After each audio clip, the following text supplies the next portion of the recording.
Hello everyone, welcome to the world of stories. आगे फिर से मैं आप लोगों के सामने एक और नया रियल सुपर नेचुरल एक्सपीरियंस लेकर वैलेंटाइन डे के इस मौके पर मैं आपके लिए लेकर आया हूं एक लव स्टोरी जिसके अंदर है एक सुपर नेचुरल एलिमेंट जो ऐड हुआ किसी की जेलेसी की वजह से। और इस जेलेसी ने किसी एक इंसान को ऐसी सिचुएशन में फंसा दिया कि शायद उसकी मौत भी हो सकती थी अगर टाइम पर एक्ट नहीं किया जाता तो story credit goes to Lokesh Yadav, जिन्होंने हमारे साथ ये कहानी शेयर की है और उनके साथ रियल लाइफ में ये एक्सपीरियंस हुआ था। ये उनकी अपनी लव स्टोरी है। दूसरी बात, इस स्टोरी के अंदर कुछ ऐसे एलिमेंट आएंगे शायद जिन पे आपको विश्वास ना हो, बट जैसे मैं हमेशा कहता हूं, जिसने अपनी आंखों से देखा है, जिसके साथ हुआ है, वही इन चीजों को समझ सकता है और जान सकता है। अगर आपके पास भी ऐसा कोई रियल सुपरनेचुरल एक्सपीरियंस है या फिर कोई बहुत इंटरेस्टिंग स्टोरी है तो आप मेरे साथ शेयर कर सकते हैं मेरे Gmail ID which is princeofchemistry22@gmail.com पर, या फिर आप मुझसे मेरे इंस्टा हैंडल पर भी डायरेक्टली कनेक्ट कर सकते हैं विच इज princeseminity1987, या फिर आप हमारे ऑफिशियल इंस्टा पेज पे भी हमसे कांटेक्ट कर सकते हैं जिस Prince in the story teller. इसी के साथ साथ अगर आप चैनल के ऊपर नए हैं तो चैनल को सब्सक्राइब करना बिल्कुल ना भूलें। वीडियो अगर आपको पसंद है तो लाइक जरूर करें और शेयर करें उन लोगों के साथ जिनको पसंद है horror stories and love stories. चलिए बढ़ते हैं हमारी कहानी में आगे। तो ये कहानी लोकेश की जो बिलोंग करते हैं हरियाणा से, लेकिन इनका कॉलेज था जयपुर में और ये थे अपने फर्स्ट ईयर में जब ये कॉलेज में फर्स्ट डे पहुंचे तो उस दिन जो फर्स्ट ईयर्स होते हैं, जो बेसिकली फ्रेशर्स होते हैं, आप समझते हैं कॉलेज के अंदर जाते हैं उनकी रैगिंग होती है। तो ऐसे रैगिंग का कुछ सीन चल रहा था। कुछ सीनियर्स ने कुछ जूनियर्स को इकट्ठा कर लिया था और एक एक करके सबसे वो उनका इंट्रो ले रहे थे। टाइमिंग आप देखें, जब जैसे ही लोकेश का नंबर आया तो उधर से थर्ड ईयर की एक सीनियर जिसका नाम दिव्या था वो वहां पर आई। उसने देखा कि यहाँ पर रैगिंग चल रही है तो उसने वहां पर जाके बोला, तुम लोग को पता नहीं है इस कॉलेज के अंदर रैगिंग अलाउ नहीं है। अगर तुम लोगों ने किसी भी फ्रेशर की रैगिंग लेने की कोशिश की तो मैं कंप्लेन कर दूंगी, फिर उसका अंजाम जो होगा वो बहुत बुरा होगा। जो सभी सीनियर्स थे वो सेकंड ईयर के थे और थर्ड ईयर के सीनियर की बात को वो टाल नहीं सकते थे। और दूसरी बात आगे कंप्लेन की तो वो चुपचाप वहां से चले गए। इधर लोकेश को बड़ा ही अच्छा लगा कि वो रैगिंग देने से बच गया, लेकिन उससे भी ज्यादा जब दिव्या बोल रही थी तो बस उसी को देख रहा था। कहते ना लव एट फर्स्ट साइट, उसे दिव्या को देखते ही बिल्कुल अजीब सा खो गया। होता ना एक इंटरनल कनेक्शन, वो सीधा ही एस्टेब्लिश हो गया था। उसके बाद दिव्या चलकर लोकेश के पास आई और पूछी, तुमको किसी ने परेशान तो नहीं किया ना? अगर कोई परेशान करे तो मुझे बता देना, मैं देख लूंगी। लोकेश ने कहा ओके, और उसके बाद वो वहां से चली गई। और इस इंसिडेंट के बाद दिव्या लोकेश का क्रश बन गई। अभी कॉलेज में आए लोकेश को 3-4 वीक के आसपास हो गए थे, तभी थर्ड ईयर की एक और लड़की जिसका नाम था छमली, थोड़ा डिफरेंट नेम है। तो ये जो छमली है वो भी थर्ड ईयर में ही थी और वो लोकेश के पास आती है और वो उसे प्रपोज करती है कि वो उसे बहुत लाइक करती है, क्या वो उसके साथ फ्रेंडशिप कर सकता है। दैट मीन्स इट प्रूव्स कि लोकेश जो था वो बहुत ही अट्रैक्टिव पर्सनैलिटी था और फर्स्ट ईयर के अंदर ही उसको थर्ड ईयर की जो लड़कियां थी प्रपोज कर रही थी। यहाँ पर हमारे कुछ जो सिंगल दोस्त है वो सोच रहे होंगे कि ऐसा कैसे हो सकता है, इतने तेजस्वी लोग भी होते हैं। जी हाँ, बिल्कुल होते हैं। अब अगर आप उसकी जगह होते तो आप शायद हाँ कर देते, लेकिन लोकेश ने छमली को मना कर दिया। उसने कहा कि मैं किसी रिलेशन वगैरह में नहीं पढ़ना चाहता हूँ, so please don't take it otherwise, मैं ऐसे ही अच्छा हूं। और इस तरह से छमली को मना कर दिया क्योंकि उसका दिल तो दिव्या पे आ चुका था, वो तो सिर्फ दिव्या से ही फ्रेंडशिप करना चाहता था। अब इनके कॉलेज को 4-5 महीने बीत चुके थे और इनके पूरे कॉलेज का एक ट्रिप प्लान हुआ ताजमहल का। तो सभी लोग ताजमहल जाने वाले थे। यहीं पर जो लोकेश का एक बेस्ट फ्रेंड था उसकी गर्लफ्रेंड ने बताया कि दिव्या भी लोकेश को बहुत लाइक करती है और अगर लोकेश दिव्या को प्रपोज करेगा तो वो उसे मना नहीं करेगी। ये बात सुनकर लोकेश बहुत खुश हुआ और वो गया। उसने पूरा प्लान किया था कि आज का दिन तो उसका बेस्ट डे है क्योंकि ताजमहल का ट्रिप भी होने वाला है, एक ऐसी जगह जो कि सिंबल है लव का, और वहीं पर जाकर वो दिव्या को प्रपोज भी करेगा। और अब उसे पता लग गया था कि उसको हाँ ही मिलने वाली है। तो जैसे वो लोग ताजमहल पहुंचे, मौका देखकर लोकेश ने दिव्या को प्रपोज किया और दिव्या भी शायद इसी चीज का वेट कर रही थी। उसने फटाफट से लोकेश को हाँ कर दिया और यहां से कहानी शुरू हुई दिव्या और लोकेश की। लोकेश के लिए आज भी उसकी लाइफ का सबसे बेस्ट डे था। ट्रिप से वापस आने के बाद कॉलेज में भी साथ साथ ही घुमा करते थे। धीरे धीरे सभी लोगों को पता लगा कि लोकेश और दिव्या रिलेशनशिप में आ चुके हैं। फर्स्ट ईयर का एक लड़का और थर्ड ईयर की एक लड़की जब रिलेशनशिप में आते हैं तो कॉलेज के अंदर वो गॉसिप का बहुत बड़ा सब्जेक्ट बन जाता है। और यही बात हुई, और जब ये बात छमली को पता चली तो उसे बहुत गुस्सा आया। वो लोकेश से बात करना चाहती थी। उस दिन छमली लोकेश को ढूंढ रही थी और लोकेश और दिव्या कॉलेज की कैंटीन के अंदर ही बैठे हुए थे। इतनी देर में छमली वहां पर आ गई और सीधा वो लोकेश के पास आकर बोलती है, क्यों लोकेश, तूने तो कहा था ना कि तू किसी के साथ रिलेशनशिप में नहीं आना चाहता है, फिर तूने इसको क्यों प्रपोज किया? हाँ, मुझ में क्या कमी थी? और ये बोलकर उसने दिव्या का हाथ पकड़ के दिव्या का हाथ मरोड़ दिया।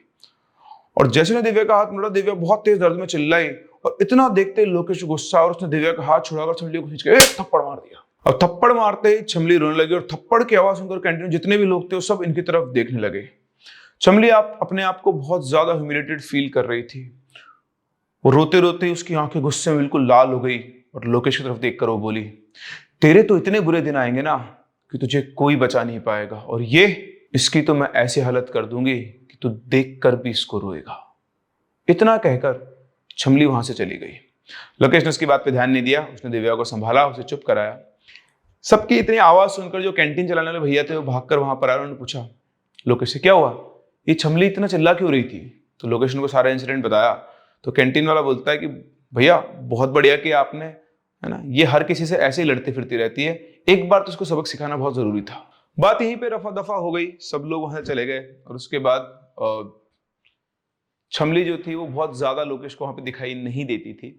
वो इनसे डिस्टेंस ही बना के रखती थी। इनका रिलेशन बहुत ठीक ठाक चल रहा था। इतने में ही लोकेश के बड़े भाई की शादी आई। उस शादी के अंदर उसने दिव्या को भी इन्वाइट किया। और उसने अपने घर वालों को नहीं बताया था कि दिव्या के साथ वो रिलेशन के अंदर है, लेकिन उसने बताया था कि मेरे कॉलेज के फ्रेंड है जो लोग शादी के अंदर आने वाले हैं। लेकिन लोकेश के एक मामा थे जो उसके बहुत क्लोज थे, उनसे वो सारी चीजें डिस्कस किया करता था। और उसने अपने मामा को बता दिया था कि दिव्या के साथ वो रिलेशनशिप में है और वो ये सोचता है कि वो आगे जाकर दोनों एक दूसरे से शादी करेंगे। तो शादी का फंक्शन था, फंक्शन चल रहा था। इधर दिव्या और लोकेश शादी का फंक्शन एंजॉय कर रहे थे। थोड़ी देर के लिए वो अपना अलग से क्वालिटी टाइम स्पेंड करने के लिए टेरेस के ऊपर गए। और टेरेस के ऊपर जाकर थोड़ी देर वो बातचीत कर रहे थे कि तभी अचानक से बात करते करते दिव्या वहीं पर बेहोश हो गई। उसे समझ में नहीं आया कि अभी ठीक ठाक जो लड़की चल रही थी वो एकदम से बेहोश कैसे हो गई। उसने फटाफट से मामा को फोन किया, वो सब लोग टेरेस के ऊपर आए। फिर उसके बाद उसको हॉस्पिटल लेकर गए। हॉस्पिटल जाकर उसके टेस्ट वगैरह करवाया तो सब कुछ नॉर्मल था। तो डॉक्टर ने कहा कि हो सकता है अनरेस्ट की वजह से या फिर स्ट्रेस की वजह से ये बेहोश हो गई है, बाकी ऐसे कोई घबराने वाली बात नहीं है। लेकिन लोकेश को बात समझ में आई थी कि अनरेस्ट किस तरह का, 2 दिन से यहाँ पर है, बढ़िया से रह खा पी सो रहे हैं, ऐसा कुछ भी नहीं है। उसको ये बात ठन की क्लिक तो की, उसने इसके ऊपर ध्यान दिया, हो सकता है कभी कभी ऐसा हो जाता है। बात इग्नोर हुई। यहीं पर इस फंक्शन में एक और खुशी की बात लोकेश के लिए जो हुई, मतलब आप लोग तो इमेजिन भी नहीं कर सकते कि ऐसा इतना स्मूथली भी चीजें हो सकती है। दिव्या, जो लोकेश के पापा थे, उनको दिव्या पसंद आ गई थी। और लोकेश के मामा जी ने पहले ही सारा गेम सेट कर दिया था। उन्होंने उनके पापा को बता दिया था कि लोकेश इस लड़की को पसंद करता है और वो इससे शादी करना चाहता है। ओपन फैमिली थी, उनको ऐसे कोई डिफरेंट, मतलब कोई उनसे इशू नहीं था।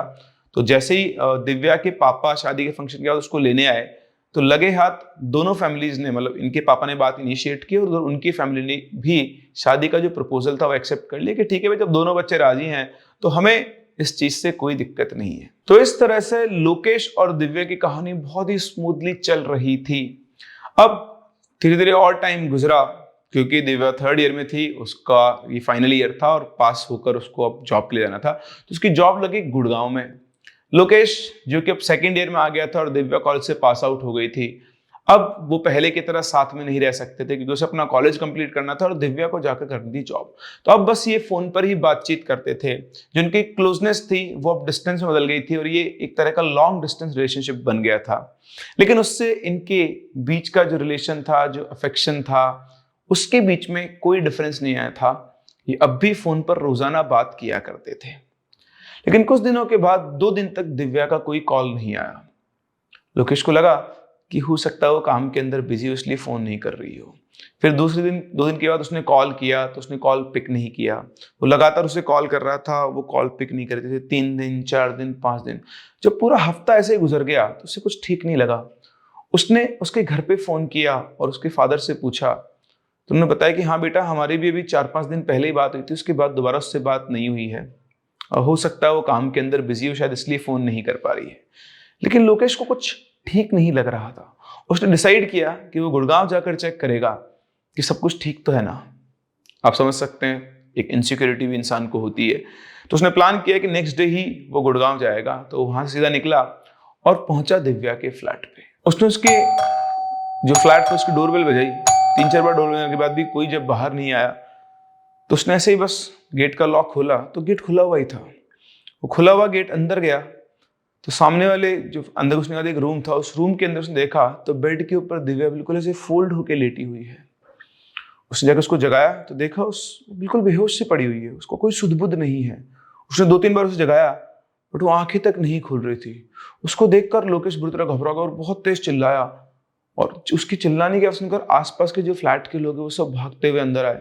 उन्होंने भी देखा तो और सभी लोग देखकर बिल्कुल चौंक गए थे कि ये किस हालत में पड़ी हुई है। उन्होंने लोकेश ने फटाफट से एम्बुलेंस बुलाई। एम्बुलेंस बुलाकर वो उसको उठाकर हॉस्पिटल लेकर गए। हॉस्पिटल जब ये पहुंचे तो एक बार तो डॉक्टर्स भी उसकी हालत देखकर घबरा गए। सभी लोग मिलकर उसको सीधा करने की कोशिश कर रहे थे पर सब लोग मिलकर भी उसे सीधा नहीं कर पा रहे थे। ऐसा लग रहा था कि उसकी हड्डियां बहुत ज्यादा स्टिफ हो चुकी है, अगर आप सीधा करो उसके बाद दोबारा से वापस से क्या हो रही थी, वो फोल्ड हो रही थी। लोकेश उसकी हालत देखकर बहुत घबरा रहा था। डॉक्टर्स ने उसके टेस्ट वगैरह रन किए लेकिन जैसा हमेशा होता है सारे टेस्ट नॉर्मल थे। डॉक्टर ने कहा कि इनके टेस्ट तो सारे नॉर्मल है लेकिन इनकी हालत कैसी हो गई है। लोकेश ने फटाफट उसके घर पे कॉल किया, दिव्या के घर पे सब कुछ बताया बताया, वो खुद भी रोने लग गया। वो बस वार्ड में उसके बेड के पास बैठा हुआ था, उसका हाथ पकड़ के। वो ना कुछ बोल रही थी ना रिस्पॉन्ड कर रही थी। उसकी शक्ल को देखकर ऐसा लगता है कि पहले 5-7 दिन से कुछ खाया नहीं है, बहुत कमजोर सी हो गई थी, आंखों में नीचे बड़े बड़े डार्क सर्किल पड़ गए थे उसके। और उसको देखकर ऐसा लग रहा था कि उसके साथ कुछ भी हो सकता है। लोकेश की आंखों में आंसू भर गए थे और बस वो उसको देखकर अपने पुराने दिनों को याद कर रहा था। एक फ्लैशबैक से उसके सामने चल रहा था और तभी अचानक से उसे वो कैंटीन वाला सीन याद आया जहां पर छमली उसे बोलकर गई थी, इसकी तो मैं ऐसी हालत कर दूंगी कि इसे कोई भी बचा नहीं पाएगा। ये बात लोकेश को क्लिक हुई। उसने फटाफट से छमली का फोन नंबर अपने फोन में ढूंढा और उसे कॉल किया लेकिन उसका फोन स्विच ऑफ आ रहा था। उसने अपने कॉलेज के बाकी दोस्तों आसपास कॉल किया और उसका नंबर ढूंढने की कोशिश की, उसका एड्रेस ढूंढने की कोशिश की, बट किसी को भी छमली का नंबर या एड्रेस नहीं पता था। फाइनली उसने कैंटीन वाले भैया को फोन किया क्योंकि कैंटीन वाले ने उसे एक बार बताया था कि जो छमली थी वो काला जादू जानती थी। उसे लगा कि कोई हो ना हो ये छमली का ही किया धरा है। उसने कैंटीन वाले भैया को फोन किया। उन्होंने बोला यार छमली का नंबर तो मेरे पास नहीं है लेकिन मेरे पास एक पंडित जी का नंबर जो कि तांत्रिक भी हैं, वो हो सकता है तुम्हारी कुछ ना कुछ मदद। उसने बोला भैया फटाफट से मुझे नंबर दो, यहाँ पे हालत बहुत खराब है। उन्होंने सारा डिस्क्रिप्शन दिया तो उन्हें फटाफट से उसे नंबर भेजा। नंबर आते ही उसने कॉल किया, पंडित जी से बात की, उनको सारी बात बताई। तो उन्होंने कहा कि बेटा अभी तो मैं बाहर हूँ, कल मैं तुम्हारे पास आऊँगा तो अपना पता मुझे बता दो। उन्होंने उसको पता वता सब कुछ बताया और उसके बाद वो हॉस्पिटल में ही दिव्या को देखने आए। जैसे वो वहां पर आए वो देखकर सारी बातें समझ गए। उन्होंने कहा कि जहां रहती है मुझे वहां लेकर चलो। लोकेश, पंडित जी और उनके फादर तीनों वहां पहुंचे जहां पर दिव्या का फ्लैट था। उस फ्लैट के अंदर जैसे ही वो पंडित जी घुसते ही उनको एक अजीब सी वाइब आई। तो ये वो लोग होते हैं जो चीजों को फील कर पाते हैं। उन्होंने ना इधर देखा ना इधर, सीधा वो पहुंचे दिव्या के रूम में। 1 मिनट के लिए खड़े हुए, आंखें बंद की और उसके बाद सीधा पहुंचे उसके बेड के पीछे। उसके बेड के पीछे एक नेकलेस पड़ा हुआ था, वो नेकलेस उठाकर ले आए और बोले आपकी बच्ची के जीवन में जो भी दिक्कत आ रही है वो इस हार की वजह से आ रही है। इस हार के अंदर कोई एक बुरी आत्मा कैद है और उसने आपकी बेटी को अपने वश में कर लिया है और उसके पास समय बहुत कम बचा है। ये सुनकर लोकेश और उसके पिताजी दोनों ही घबरा गए। बोला पंडित जी आप क्या बात कर रहे हो, कैसे भी करके हमारी बेटी का इलाज करो। बोला कि आज के आज ही हमें हवन करना होगा, आप बेटी को हॉस्पिटल से यहाँ लेकर आइए, जो भी काम होगा अब यहीं पर होगा। लोकेश को उन्होंने सामान वामान लिख कर दिया सारा। दोनों अलग अलग डायरेक्शन में गए। उसके फादर गए हॉस्पिटल, उन्होंने उसे डिस्चार्ज कराया डॉक्टर से बात करके, वो उसे फ्लैट पर लेकर। उतने टाइम में लोकेश सारा सामान लेकर वहां पर आ गया और पंडित जी ने वहीं बैठकर हवन करना शुरू किया। अब जैसे ही हवन शुरू हुआ, यहां पर आपको एक चीज जो हुई जो बहुत अनबिलीवेबल लगने वाली है।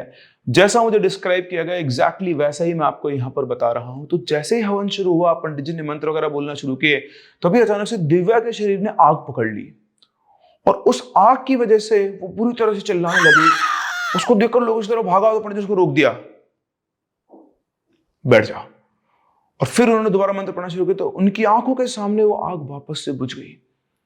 उसके शरीर पे आग लगी थी लेकिन जलने के निशान कहीं पर भी नहीं थे। कैन यू इमेजिन, किसी इंसान के शरीर पे आग लगी आपकी आंखों के सामने, लेकिन आग बुझने के बाद उसके शरीर पर जलने का कोई निशान नहीं है। लोकेश और दिव्या के फादर ने जो अभी देखा, उन्हें अपनी आंखों पे विश्वास नहीं हो रहा था कि ऐसा कैसे हो सकता है। आग बुझने के बाद दिव्या बेहोश हो गई और थोड़ी देर के बाद जब वो वापस उठी तो उसको सब लोगों ने संभाला। अब वो बोलने चलने की हालत में थी, अब वो सबको पहचान भी रही थी। उसने देखा, लोकेश तुम यहाँ कैसे? पापा आप? तो उसने सब कुछ बताया उसको कि कैसे वो यहाँ आया, देखा उसको, उसके बाद हॉस्पिटल लेकर गया और सारी जो भी प्रोसेस हुआ। उसके बाद उन्होंने दिव्या से पूछा कि तुम्हें कुछ याद है? तो उसने बताया कि कुछ दिनों पहले उसे छमली मिली थी। वो उसके पास आई और उसने एक नेकलेस उसे गिफ्ट किया और उसे कहा कि यार उस टाइम कॉलेज टाइम पे जो लड़ाई हो गई थी उसकी वजह से हमारी फ्रेंडशिप खराब हो गई, मैं तुझसे सॉरी बोलने आई हूँ और इसके बाद हम अच्छे दोस्त बन के रहेंगे। मुझे नहीं पता था क्या उसके मन में है क्या नहीं है, मैंने वो नेकलेस उसे ले लिया। और अभी कुछ दिनों पहले मेरे एक फ्रेंड का बर्थडे पार्टी थी, तो वहां मैं जब गई तो मैं उस नेकलेस को पहन के गई और उसके बाद मुझे कुछ भी याद नहीं है। तो पंडित जी ने दिव्या को बताया कि बेटा वो जो लड़की थी वो ही तुम्हारी जान की पीछे पड़ी थी।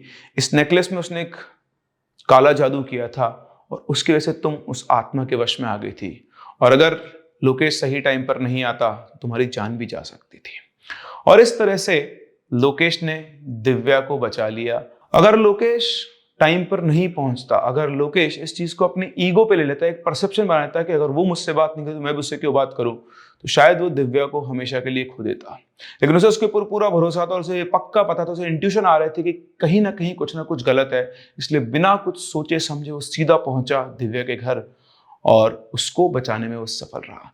तो ये थी एक छोटी सी लव स्टोरी जिसमें था एक सुपरनेचुरल एलिमेंट, किसी और की जेलसी की वजह से दिव्या की जान पर बन आई थी। तो कैसे लगी आप लोगों को स्टोरी, मुझे जरूर बताएं। कमेंट सेक्शन में मुझे जरूर बताएं कि वाकई में क्या ऐसा पॉसिबल है कि किसी की बॉडी में आग लग रही हो और उसको बिल्कुल भी जलन महसूस ना हो। क्या आपने भी ऐसा ही कुछ देखा है? अगर हाँ तो मुझे कमेंट सेक्शन में जरूर बताएं। और इसी के साथ साथ यह भी ध्यान रखें कि जब कोई इंसान आपसे जेलसी फील करता है तो वो आपको हार्म करने के लिए किसी भी हद तक जा सकता है। इसलिए सतर्क रहें और सावधान रहें, क्योंकि अगर आपको किसी ऐसे इंसान ने कोई चीज गिफ्ट की जो आपसे जलता हो तो सोच समझ कर उसे यूज करें। कहीं ऐसा नेकलेस आपको मिले और वो आप पे भारी ना पड़ जाए। हम लोग मिलते हैं अपनी अगली कहानी में, तब तक के लिए keep loving and keep listening.